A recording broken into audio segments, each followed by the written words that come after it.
நம்ம சாதிச்சிட்டோம். சாஸ்கேவ நம்ம புடிச்சிட்டோம். உனக்குள்ள பல திறமை இருக்கு டேடாரா.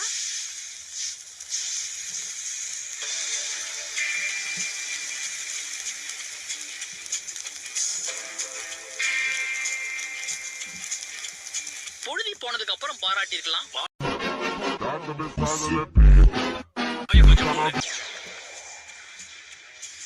ஏப்பா நாம ஏன் இப்ப பெரியவங்களை கூட்டு வரக்கூடாது? எனக்கு ஒண்ணு மட்டும் புரியல. அந்த ஒரோச்சி மாரு இவங்கிட்டே அடி வாங்கி செத்தான். என்னால நம்பவே முடியல.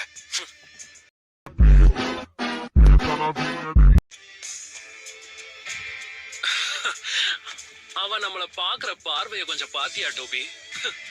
இப்ப டேடாரா கையில நீ டார் ஆக போற. உன்னை இவர் உயிரோட விட்டாருன்னா நீ இட்டாச்சி கிட்ட போய் சாரி கேட்டுக்கோ.